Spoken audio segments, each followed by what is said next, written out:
Olá, nós vamos começar hoje mais um webinar, o futuro com o tema, o futuro da telemedicina a partir da pandemia do novo coronavírus. Nós temos hoje como convidados o Dr. Caio Soares, que é diretor médico e general manager da Teladoc Health Brasil, também o Dr. Shaolong Wen, chefe da telemedicina da faculdade da USP, né? E líder de grupo de pesquisa da USP em telemedicina. É um prazer recebê-los aqui. Nós também temos a participação do doutor Fábio Gonçalves, técnico da ASAP, diretor de Valor em Saúde na Hospital Care. Nós estamos aqui para trazer informação de um assunto tão importante neste momento de pandemia, que é a telemedicina. Vamos participar, as perguntas são bem-vindas e nós vamos respondendo, aliás, nós não, os nossos convidados vão respondendo à medida que elas forem chegando. Muito obrigada. Bom dia, boa tarde a todos. Um prazer imenso aqui estar recebendo o professor Shao, o doutor Caio, um tema tão importante, uma honra tê-los conosco, como a Mara já iniciou. E só lembrando que todos podem participar através de enviando perguntas aí no nosso canal do YouTube. Mais uma live da ASAP, tentando trazer o máximo de informação técnica para ajudar a todos, né, nessa situação tão importante em futuras tomadas de decisão. Professor Caio, sejam muito bem-vindos. Queria começar já com uma primeira pergunta, que a princípio pode parecer básica, mas vamos começar por ela, construindo um fundamento. Ou seja, o que é considerado telemedicina e como que ela pode ser aplicada de uma forma correta?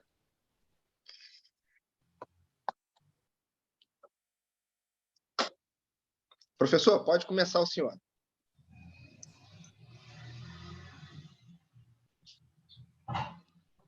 Considerado um ato médico. Se ele não é um ato médico, ele não tem nem como ser remunerado. Então, nós temos que seguir os trâmites de segurança de um ato médico, só que usando recursos conectados. Para isso, nós temos que também seguir o Código de Ética Médica, que preza a construção de um relacionamento, uma empatia, o sigilo a dados, tem que ser evitado vazamento de dados. Portanto, já vou afirmar o que não pode ser utilizado para fins de telemedicina. WhatsApp, Facebook, Instagram, sistema de redes sociais não podem ser utilizados como recurso de telemedicina, porque eles já não são a parte sigilosa. O Código de Ética Médica diz que um ato médico tem que escolher as coisas de segurança e garantir o sigilo da interação entre o médico e o paciente, tá? Então, a primeira definição que eu diria que telemedicina é um ato médico e, para isso, é preciso cuidar que nós estejamos usando recursos digitais seguros e que garantam uma privacidade. Por segundo, nós precisamos desenvolver a telepropedêutica, a capacidade de investigação e de construção de um raciocínio de forma não presencial. E terceiro, telemedicina não é ferramenta. Telemedicina é um método que o médico escolhe para cuidar do seu paciente. Portanto, ele é 100% responsável. Então, não existe telemedicina sem haver uma responsabilidade profissional atrelada a ela. Queria aproveitar e também escutar um pouquinho, doutor Caio, o que você poderia também adicionar aí aos comentários. Bom dia, Fábio, bom dia, professor Shao, um prazer estar com vocês, bom dia a todos que estão ouvindo a gente aqui. Parabéns pela iniciativa da ASAP, acho que é um tema super relevante, sempre foi, para quem já trabalha com isso há algum tempo, né? Eu e o professor Shao nos encontramos ao longo dessas jornadas aí já faz um tempinho, ele sempre com uma referência muito importante e seguindo a trilha da segurança e da telemedicina bem feita, da telemedicina ética. Esse é um valor hoje essencial para a gente tomar alguns cuidados e não incorrer em grandes erros que possam levar pacientes e médicos a situações desagradáveis, por falta, por exemplo, de uma ética digital, por falta, por exemplo, de proteção de dados dos pacientes. E talvez o terceiro item dessa lista é a gente ultrapassar algumas barreiras que a gente não deve. E isso, se a gente estiver bem orientado, bem sedimentado em questões legais e éticas, a gente consegue fazer tranquilamente. As colocações iniciais do professor Schall eu assino e reforço. Um dos princípios médicos é o do not harm, non nocere, não fazer mal ao paciente e sim sempre fazer o bem ao paciente. E esse princípio que norteia a medicina, ele também norteia a telemedicina. A telemedicina não é uma forma diferente de fazer ou de praticar a medicina ou de executar atos médicos, mas sim é a mesma medicina que se utiliza de ferramentas, de um instrumental, para que a gente consiga dar acesso e acessar aos pacientes. Então, de fato, essas ferramentas que a gente tem de mídia social, elas funcionam, mas elas não podem ser consideradas ato médico. A gente tem que estar calcado em ferramentas com muita segurança da informação para o médico e para o paciente. Por exemplo, o médico não pode fazer um ato, ou o ato médico não é válido se não tiver uma assinatura digital que garanta que esse profissional que está do lado de cá é de fato um médico, que ele tem habilitação para poder exercer essa atividade que ele está fazendo. Um outro quesito das mídias sociais, e eu tenho na minha família e muitos amigos que praticam atendimentos virtuais ou à distância, pré-pandemia. Então, a gente tem lá o WhatsApp, o paciente liga para você ou manda uma mensagem, olha, tomei o remédio, melhorei, a febre abaixou, tal, e você responde e faz a orientação tranquilamente. Daqui a 6 meses, se esse paciente voltar ao seu consultório, essa informação se perdeu. E mais do que isso não é um ato médico, você não foi devidamente respaldado por segurança de informação, você eventualmente não recebeu o valor adequado para fazer esse ato médico. Então, tem questões de proteção, de segurança, de ética e questões econômicas que estão envolvidas nesse arcabouço da telemedicina, que eu acho que a gente pode discutir um pouco mais para frente. Eu queria aproveitar um gancho que vocês comentaram, que eu acho que pode ser interessante, né? De repente, a gente fazer um esclarecimento, né? Primeiro, eu queria também aproveitar a opinião de vocês sobre a portaria 467. E dentro desse contexto, trazendo de novo depois o gancho do ato médico, como é que fica essa questão para esclarecer para a nossa audiência, né? O que é uma assinatura digital e como que isso é importante na hora da prescrição médica? Se vocês pudessem detalhar um pouco mais, até a nível de processo, dando exemplos, eu acho que seria muito rico para a audiência ter isso bem claro e fazer essa visão mais geral, né? Da importância do que a gente está conversando aqui.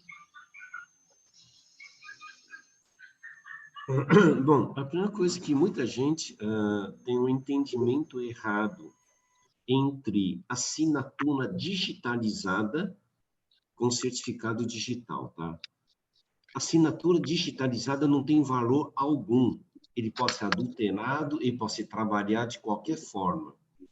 Para nós garantirmos algo de valor legal, nós temos que ter a autenticidade, a veracidade da informação, a irrefutabilidade. Isso quer dizer, quando eu faço uma assinatura, a assinatura representa que fui eu. Então, esse é um primeiro ponto. Que o documento que eu assinei, ele é verdadeiro e não foi alterado.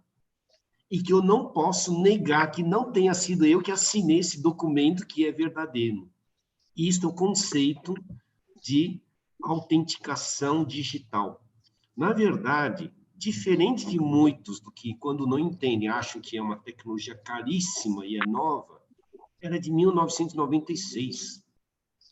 Ele, na verdade, é algo que é aceito legalmente como substituto à assinatura. Então, ele tem um efeito cartorial. Tanto que, para você ter um certificado digital, você tem que ter a autoridade certificadora que tem certeza que você é você. Perdoe. Tem dois tipos principais de certificado, para a pessoa jurídica e para a pessoa física. A Receita Federal trabalha com certificado digital. A emissão de nota fiscal eletrônica na cidade de São Paulo é feito por certificado digital. Então, ele é um valor já de rotina. E ele tem um valor de uma taxa anual que não é proibitivo. Então, na verdade, quando numa portaria ou o próprio Conselho Federal de Medicina diz precisa usar certificado digital, ele está assumindo algo que é por força de lei, não é nem o Conselho Federal de Medicina. Isso é por justiça comum aceita que isso é de fato, e aí nós temos vários níveis de segurança, inclusive dentro dos prontuários, tá?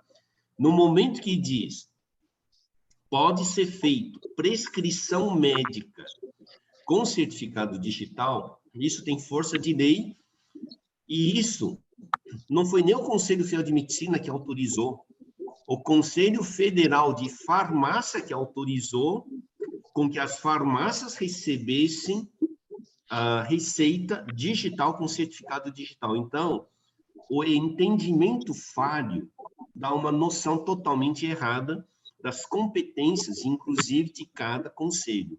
Tá? Nesse caso, o Conselho Federal de Medicina apenas seguiu uma deliberação do Conselho Federal de Farmácia de aceitar o certificado digital, que, por sua vez, tem que estar treinado com a Anvisa. Tá? Então, isso é um encadeamento de responsabilidades.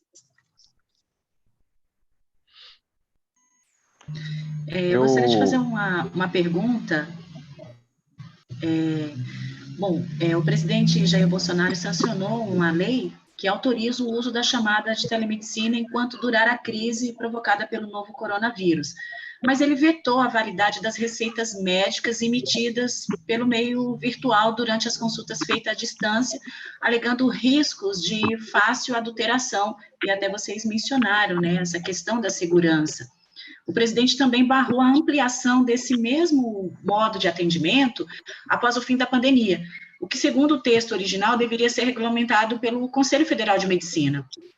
Esse projeto, ele deu origem no Congresso no final de março agora, com o objetivo de desafogar hospitais, centros de saúde, uma coisa que já vinha acontecendo, sendo preparada, mas que com a pandemia acabou acelerando.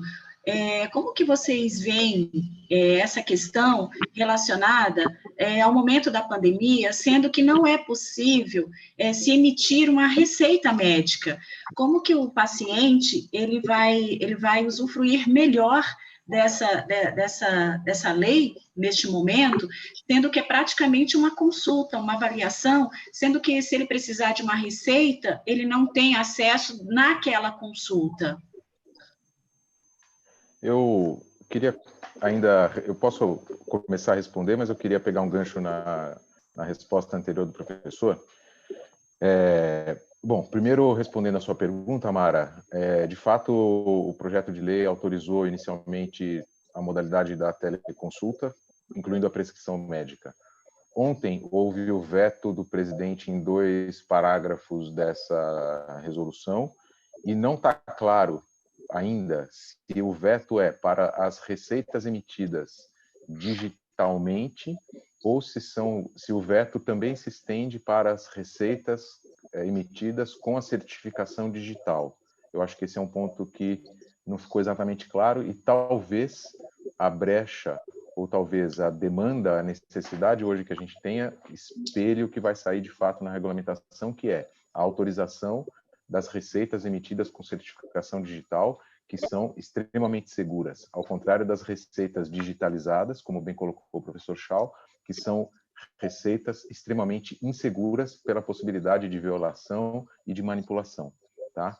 Mas ainda, voltando na questão anterior, como é que era antes da pandemia? A gente ia a um pronto-socorro, ia a um consultório médico, o médico avaliava a situação e, eventualmente, ou nos dava um documento que era uma receita em papel, carimbada e assinada, ou nos dava um atestado, uma declaração, algum documento que tangibilizasse o ato médico.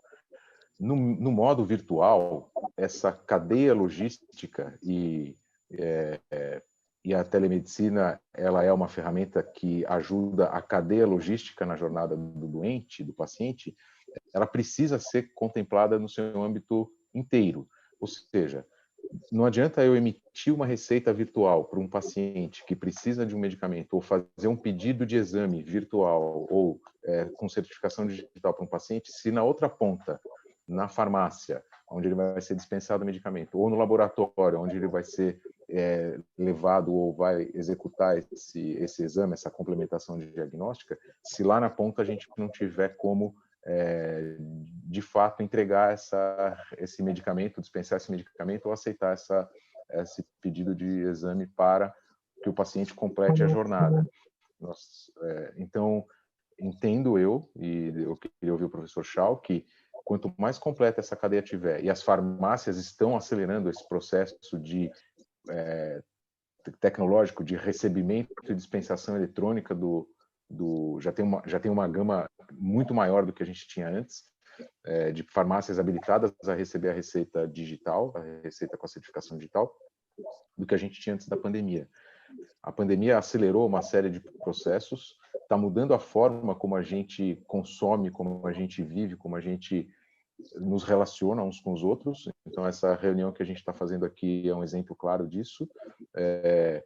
O fato de ser uma pandemia, que é uma catástrofe, causada por uma doença infectocontagiosa, que requer, mais do que nunca, o distanciamento social, sem afrouxar esse distanciamento social, para que a gente não tenha um colapso do sistema, ou para que a gente adie as respostas que a medicina está buscando sobre como tratar dessa doença, a ferramenta da teleconsulta ou da teleorientação ou da teleinterconsulta, todas as ferramentas da telemedicina, que são várias, elas são prementes, elas são urgentes e elas são mais do que necessárias. Elas são, de fato, uma ferramenta que vai ajudar a achatar a curva.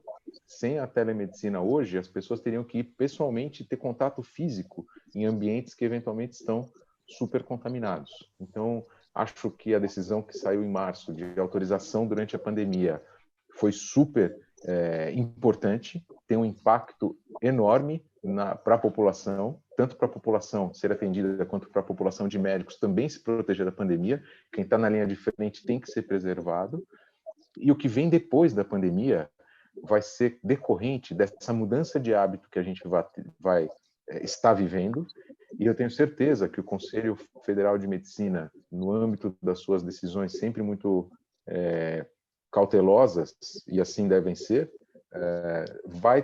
a gente vai ter uma nova regulamentação olhando para essa experiência que a gente teve agora. Disso eu não tenho dúvida, é um cenário que eu não tenho a expectativa de que a gente tenha manutenção do que a gente tinha antes. A sociedade mudou e a gente tem que acompanhar essa mudança. Perfeito. Bom, eu só queria colocar um complemento, que assim, vetar não quer dizer proibir, significa excluir. O excluir apenas tornou aquela área uma não definição, necessitando de uma definição complementar. Tá? Então, o vetar não está dizendo que está proibido. O segundo é que o Caio falou. Tem muitas iniciativas que dizem que, por força e situação da pandemia, você pode enviar a receita digitalizada. Lembre-se, digitalizada não é digital e certificado digital. Ele apenas é um documento convencional que você escaneou e digitalizou. Então, como as terminologias não estão adequadamente colocadas, então, pode ser que o veto seja por insuficiência de caracterização, levando à dupla interpretação. Perfeito, perfeito. Tem um outro tema também que eu queria trazer aqui, né, para discussão com vocês, e eu vou começar com o professor Schau. O senhor sempre vem comentando, né, sobre a telemedicina responsável, né? Eu acho que já falamos muitas coisas aqui, mas você poderia trazer de novo essa questão? Como é que a gente pode encarar? Como definir isso e os impactos futuros? E aí depois eu queria que o Caio também trouxesse aí uma contribuição, uma visão aí de futuro para o sistema de saúde, em termos de mercado, impacto tanto no sistema privado quanto no sistema público de saúde. Bom, telemedicina responsável, eu vou começar por um pensamento. Se eu estou atendendo um paciente, eu não estou sendo remunerado pelo tempo que estou conversando com ele. Isso é uma videochamada. Eu nem estou fazendo nenhum evento que se cobra por minuto. Eu estou sendo remunerado pela responsabilidade que eu assumi em relação a alguém que me procurou. Aqueles minutos foram o meio pelo qual eu usei para entender o problema dele e assumir uma posição de conduta. A minha remuneração não é baseada em minutagem de conversa, mas é baseada na responsabilidade que eu assumi. Tá? Então, esse é um primeiro conceito pelo qual eu trabalho, que a telemedicina é um método responsável. O segundo, se eu estou usando um meio digital, é um meio diferente. Então, eu tenho que ter um termo de consentimento livre esclarecido para que o paciente entenda o que é esse meio, as suas características de vantagem, as suas características de desvantagem, inclusive, ele está ciente que eu não estou fazendo só telemedicina, estou cuidando dele integralmente. Isso significa que, se for necessário, eu chamarei ele para um atendimento presencial. Então, eu estou usando um método que pode ser que eu tenha que evoluir para um atendimento presencial. Aí algumas pessoas me perguntam, mas qual é a vantagem se eu tenho uma telemedicina e ainda vou ter que fazer um atendimento presencial? No momento da pandemia, com certeza, a minha sala de recepção não vai ter aglomeração. E eu vou apenas indicar as pessoas que realmente precisam. Isso já é um valor agregado.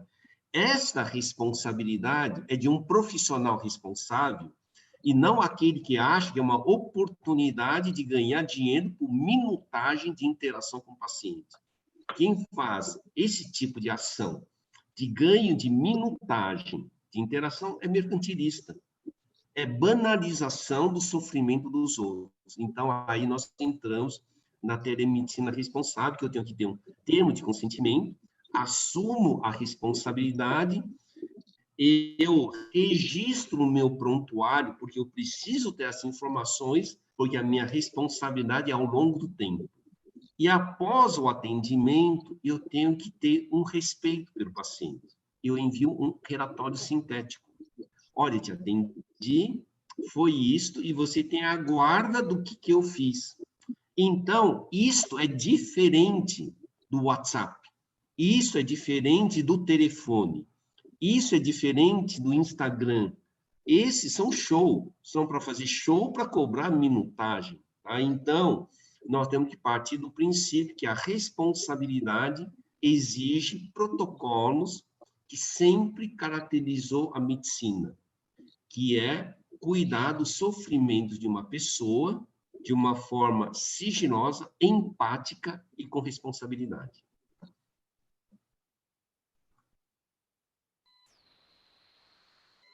Pois não, Caio? Vamos lá. Nossa, como é bom ouvir o Shaw, né? Eu estava pensando aqui, enquanto eu estava aprendendo com ele, que você perguntou sobre os impactos, né? O que é que vai ser no futuro. E só que uma reflexão, antes de começar a responder. Eu acho que a gente tem uma mudança tão forte nessa sistemática da nossa vida, uma disruptura, que é uma palavra que estava tão na moda antes do Covid, que agora o Covid superou todas as menções, né? Mas a gente tem uma ruptura no nosso modo de olhar para o futuro. E a gente tem um momento de tanta incerteza agora que eu estou vivendo assim, o futuro é daqui a 1 hora. O futuro imediato é que faz a diferença para a gente nesse momento. Então, quando você me pergunta o que vai ser no futuro, eu acho que é um exercício de assumir risco em qualquer tipo de resposta que a gente possa dar. O que eu posso te falar, Fábio, é o que tem acontecido no nosso dia a dia enquanto uma empresa que presta serviço de telemedicina. Então, pré-pandemia, a gente tinha uma busca de mais ou menos para quase 4 milhões de vidas que são clientes da Teladoc hoje, entre 500 e 700 orientações médicas por dia. No dia 16 e 17 de março, quando começou a grande preocupação, noticiário sobre os primeiros casos e começou a aumentar a quantidade de casos, começamos a ver preparação de hospitais de campanha, isso começou a gerar uma ansiedade nas pessoas e, de fato, começamos a ter mais casos. Então, de 500 ou 600 casos por dia, a gente passou a 5.000, 6.000 atendimentos médicos por dia. E foi um trabalho hercúleo, porque são 115 médicos fazendo atendimento 24 horas por dia, 7 dias por semana, todos eles em home office, com PABX virtual, tudo isso uma mudança grande. Então, foi um caso de certo sucesso, porque a gente conseguiu em 3 dias estabilizar toda essa operação e continuar dando atendimento. Inicialmente, 100% desses atendimentos eram para o Covid, e de 15 dias para cá, mais ou menos de 10 dias para cá, esse perfil mudou. Por quê? As pessoas não querem mais ir ao pronto-socorro, as pessoas não têm aonde ser atendidas, eu estou falando isso no âmbito público e privado, então elas encontram na telemedicina um canal de acesso. E é muito importante também frisar que do lado de quem são os profissionais que estão atendendo. Então, a máxima qualidade na seleção, no treinamento desses profissionais para uso dessa ferramenta é fundamental para o desenrolar da história bem-sucedida para cada paciente. A experiência de cada paciente tem que ser bem-sucedida. A gente tem que colocar, além da ética, o conhecimento médico na sua forma mais séria e profunda para que esses pacientes sejam, de fato, bem atendidos, bem orientados e a gente não cause um problema maior, tanto para o paciente quanto para os sistemas de saúde. Falando um pouco do sistema de saúde, olhando para o aspecto privado, sem dúvida que a telemedicina já não estou nem falando de futuro, estou falando de presente, é uma demanda, é uma necessidade que as empresas que têm serviço próprio de benefício médico, ou de acesso, ou de fornecer acesso aos seus funcionários e dependentes, né, as famílias que são também parte desse grupo, a telemedicina é a ferramenta hoje que está tirando muita gente de ansiedade, de dificuldade, de problema. Hoje, 50% dos atendimentos que a gente está fazendo não tem relação com o Covid. São questões do dia a dia que as outras doenças não pararam, não adormeceram porque o Covid está aí. As outras doenças continuam avançando, as pessoas continuam tendo doenças gastrointestinais, dor na coluna, saúde mental é um tema super relevante, as pessoas estão aprisionadas em casa, a maioria das pessoas, ou a maioria do tempo, numa situação muito diferente, com estresse absurdo, porque o que vem de notícia, fake news, pelos meios de comunicação, e as pessoas começam a ter ansiedade, violência doméstica é um tema. Então, tem muitos outros temas fora Covid que a gente está conseguindo endereçar e tratar muito bem. Quando as pessoas dão feedbacks para a gente percebe que a escuta, o acolhimento através dessa ferramenta é uma poderosa arma para ajudar a conter as pessoas nesse momento de altíssima ansiedade. Então o sistema se beneficia também com isso. As empresas ou o sistema, por exemplo, de operadoras de plano de saúde, a perspectiva é que haja um desemprego. Então, as operadoras devem perder receita, por um lado, e, por outro lado, o desperdício que a gente vinha vendo com o consumerismo de saúde, porque você tem uma carteirinha do plano de saúde, você usa ele sem tanto critério, isso também vai, talvez, contrabalancear e compensar um pouco o sistema de saúde suplementar. E eu vou parar com a futurologia por aqui, só complementar, no sistema público, a gente tinha uma cadeia logística completamente fragmentada. E então, a telemedicina consegue, para o sistema público, endereçar acesso, triagem e direcionamento de cada paciente para o recurso adequado. Hoje a gente tem a empresa mais valiosa do mundo, é o Google. O que o Google nos oferece? O Google nos oferece tempo. Então, se a gente... E a telemedicina é uma ferramenta, e logística é tempo. Né? A logística existe para a gente ganhar tempo em cada etapa dos processos. E a telemedicina é uma ferramenta que gera um ganho de tempo para os pacientes e contra o avanço das doenças, que é fundamental, tanto no âmbito público quanto no âmbito privado. Então, acho que o impacto maior para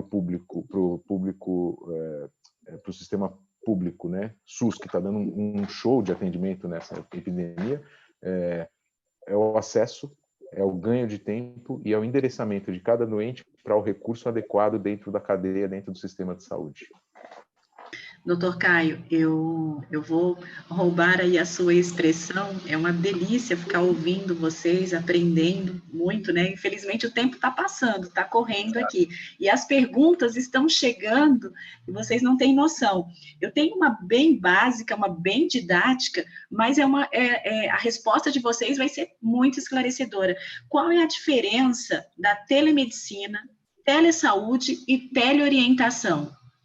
Alguém pode? Qual dos dois se habilita aí a responder? Bom, vamos falar que a telesaúde é uma zona cinzenta. A telemedicina é um termo bem caracterizado desde a década de 60, quando ela foi criada em decorrência da corrida espacial e da Guerra Fria. A telesaúde dá várias interpretações. O programa Telesaúde Brasil, e eu participei da criação em 2006, ele foi focado em atenção primária inicialmente, e ele é multiprofissional.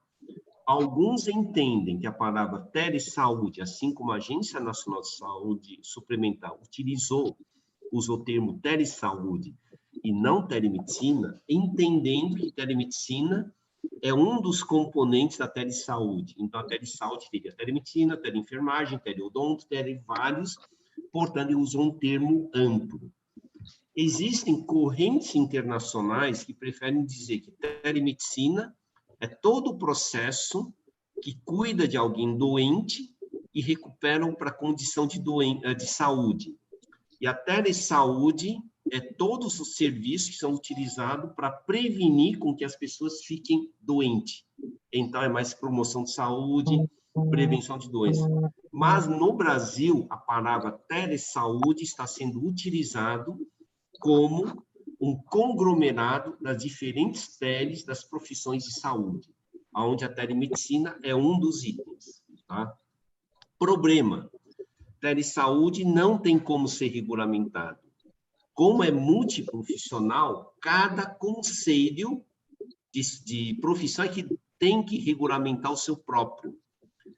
O Conselho Federal de Medicina não tem como regulamentar a telesaúde. Ele tem como regulamentar a telemedicina. O Conselho Federal de Odonto, a teleodonto. Tá? Então, eu diria que, então, de uma forma geral, telemedicina é um termo vago. Não, telemedicina não, telesaúde é um termo vago que vai ter que depender do apoio de todos, então nós vamos ter que criar uma resolução Interpol de telesaúde, que é a junção de vários.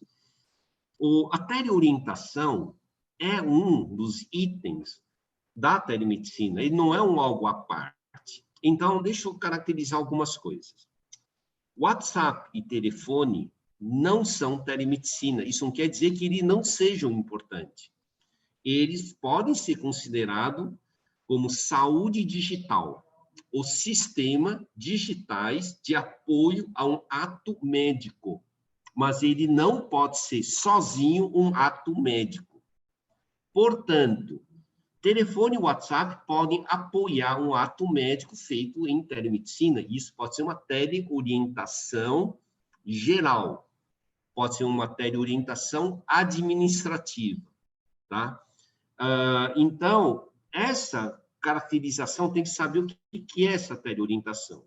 Se a teleorientação é uma teleorientação para doenças crônicas e ele é um monitoramento médico, então você é uma continuidade de um ato médico. Se é uma teleorientação geral, exemplo, você pode vir para fazer tal exame, o que você precisa tomar de providência antes de tais exames? Então, você pode chamar de teleorientação genérico de suporte e você pode caracterizar que, então, é uma saúde digital. Tá? O maior problema é quando usa uma palavra para dizer algo muito amplo e não tem uma definição concreta.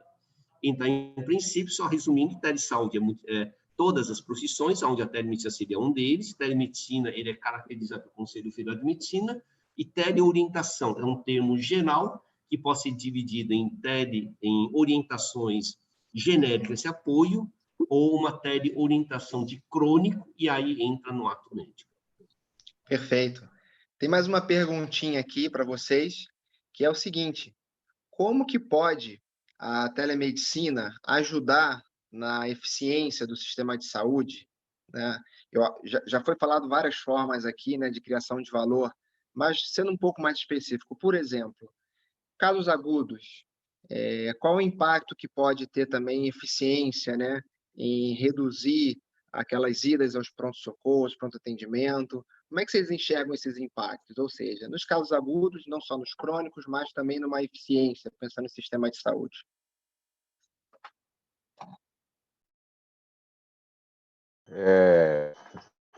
Telemedicina, ela é uma ferramenta possível de ser usada para casos crônicos e para casos agudos. Você tem, por exemplo, no caso agudo, uma rápida orientação, uma rápida triagem para sinais de alerta, para algum sinal de sofrimento, de risco de morte desse paciente, o encaminhamento para um serviço adequado e a coordenação desse cuidado a partir do momento que o médico pode transmitir dados para o local que o paciente será recebido, e com isso ganha-se muito tempo. Para pacientes crônicos, acho que a gente já falou, muito eficiente. Por exemplo, a outra forma de ajudar o sistema é casos de pacientes em pós-operatório. Um pós-operatório, eu estou aqui trazendo as questões tentando trazer as questões mais práticas, mas, por exemplo, um paciente que operou o joelho e precisa retornar no consultório do médico para fazer uma reavaliação, uma avaliação pós-operatória virtual pode ser muito útil e com muito menos sofrimento, muito mais facilitada para o paciente nessa situação. Um paciente idoso que precisa fazer manutenção dos seus cuidados, indo ou se deslocando, então diminuir a quantidade desses deslocamentos para um paciente idoso com dificuldade de locomoção, também tem um benefício intenso. Existem ferramentas de telemedicina onde um profissional de altíssima capacidade e conhecimento pode auxiliar um profissional na outra ponta que está com um doente, então, por exemplo, um trauma crânioencefálico que aconteça numa região, num lugar onde não tem um neurocirurgião, mas tem um médico generalista. O neurocirurgião, através de ferramentas de telemedicina, pode ajudar a tratar esse doente não presencialmente, com muita segurança, segurança e com muita habilidade, usando toda a sua habilidade e conhecimento para transmitir esse conhecimento e ajudar o outro colega que está lá na ponta a tratar desse doente, salvando tempo e, consequentemente, eventualmente salvando a vida desses doentes. Então, a aplicação prática da telemedicina, ela é tão vasta, e ainda nós estamos num começo de todo esse arsenal de ferramentas que é possível e que será cada vez mais possível de ser utilizados, a gente poderia aqui ficar falando muito mais tempo sobre isso, mas entendo que também a gente tem essa questão do tempo aqui, eu estou tentando resumir. O professor Shaw tem bastante experiência com isso, tanto do ponto de vista da assistência a doentes crônicos quanto a doentes agudos, e acho que vale a pena também a gente ouvir um pouquinho dessa experiência dele. Perfeito. Bom, Caio, a tua explicação foi excelente. Eu só vou contribuir com 3 termos para vocês pensarem. Tem 2 linhas de pesquisa que eu conduzo aqui na faculdade, que eu chamo de telemedicina. Um deles é telemedicina de logística de saúde coordenada, aonde eu saio do aspecto de telemedicina serviço para um hub de gestão da logística de saúde como um processo de integração. Uma outra linha de pesquisa que eu faço é chamada telemedicina organizacional adaptativa. Não existe apenas uma telemedicina no Brasil ou no mundo. Existem telemedicinas que se adequam a um perfil institucional. Então, ele se adapta ao perfil da instituição e ele estende a instituição. Tá? Então, essa é uma linha chamada telemedicina organizacional adaptativa. E a terceira, por último, o que o coronavírus nos ensinará? Que a nossa prioridade não deveria ser apenas cuidar de doença, que a nossa prioridade será a gestão da saúde contínua. E ele também nos ensinará uma outra coisa, que é o que eu estou pregando. Uma coisa que estou chamando de saúde distribuída. A telemedicina será o principal mecanismo para descentralizar os cuidados das pessoas no hospital para dentro da residência do wearables. Nós estamos na década da saúde distribuída, porque, inclusive, os hospitais são centro de contágio de doenças até piores, caso você seja exposto. Esses 3 pensamentos que eu colocaria a telemedicina, esse último, nos permitirá criar, nessa década, o ecossistema de medicina conectada 5.0. Perfeito. Muito legal, professor. Temos aqui uma pergunta, eu quero agradecer muito a Zilda Cabral participando com a gente, e ela faz uma pergunta, qual o impacto da LGPD na telemedicina?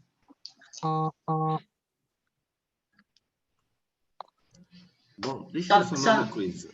Só lembrando que o nosso tempo já está bem corridinho, e tem várias perguntas ainda, é claro que não vai dar para responder todas, mas vamos lá, doutor Chau. A Lei Geral de Proteção a Dados Pessoais, ele não foi feito especificamente para a área de saúde, mas ele atinge a área de saúde. Segundo, a Lei Geral de Proteção a Dados Pessoais é uma lei inferior, não é a lei superior. Exemplo, a Lei Geral de Proteção a Dados Pessoais não tem valor nenhum no momento que eu tenho a lei da notificação compulsória de doenças de interesse e preocupação social. Porque se eu dependesse da Lei Geral de Proteção a Dados, eu não posso mais informar ninguém, mesmo que estivesse em risco de epidemia. Tá? Então, é para lembrar que a Lei Geral de Proteção a Dados Pessoais é uma lei inferior. Isso quer dizer, se não tem nenhuma lei superior definindo, ele entra numa cobertura. Por exemplo, vocês podem usar os meus dados do Waze para fazer uma gestão de venda de produto.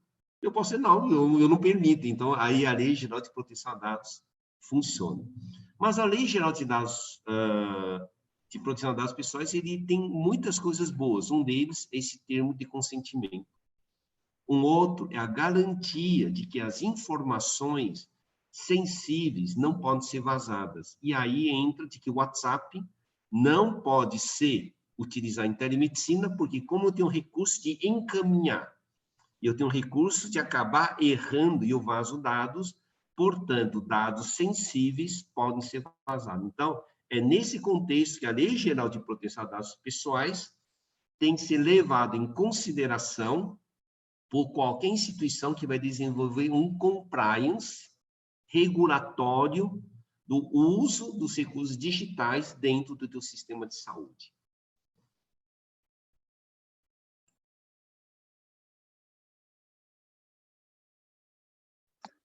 Obrigado, bom, tem mais um, desculpa, doutor Fábio, tem mais uma... A gente vai ter mais um tempinho, né? Porque nosso tempo aí tá... Eu acho que já estourou. O que você diz aí? Faltam 2 minutos, eu acho que dá tempo para mais uma pergunta. Você tem aí? Porque eu tenho aqui pergunta sobrando. Pode seguir daí. Então tá, temos mais uma pergunta, deixa eu ver, quem mandou foi a Juliana Ribeiro. Ela pergunta como as OPS estão averiguando a realização da teleconsulta aos beneficiários. As operadoras, os planos de saúde. Exatamente, acabei abreviando aqui, obrigada, doutor.